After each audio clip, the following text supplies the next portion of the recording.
গাড়ি কই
পাশে কেন আসুন আগে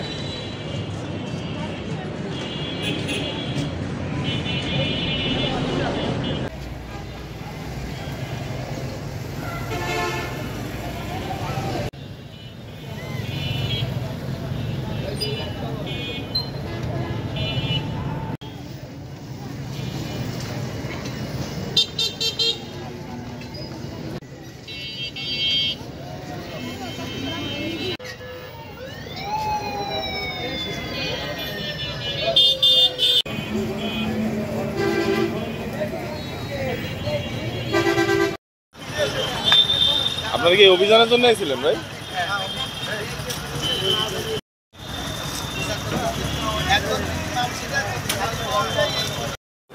আমরা হাসপাতাল গেটে দোকান দিই, উনি আগে এসে বলে গেছেন 2 দিন আগে যে আপনারা ভেঙে চুরে গুছাই নিয়ে যান। তারপরে যারা যারা গুছাইনি তাদেরটা এসে ভাঙচুর করে দিয়ে গেছে। আমাদের যে ভাঙ্গা ছিল এখন আমরা কি করে খাবো? আমাদের তো আয় করে দেওয়ার লোক নেই, আমরা নিজেরা আয় করে খাচ্ছি। আমার কাছে একটা এতিম আছে, সে 3 বাচ্চা পৃথিবীতে কেউ উপরের আল্লাহ, আমি নিচে হিল্লা। সেই বাচ্চাটার মেয়ে তারে মানুষ করতেছে 7 বছর বয়স, এনে তারা লেখাপড়া শিখে দেবে, সবকিছু করতে হবে। আমি কোথায় পাবো? এই জায়গায় আমার চার দোকান ছিল, আমি চা গুছিয়ে খাইছি। এর আগে আমি এলে ছিলাম না, আমি এসে শুনেছি জায়গায় যে 5 দিন বলে গেছে যে এটা সরাতি। তাহলে আমরা এখন আমরা কি করে খাবো? এখন আমাকে তো আয় করে দেওয়ার মতন লোক নেই আমাদের।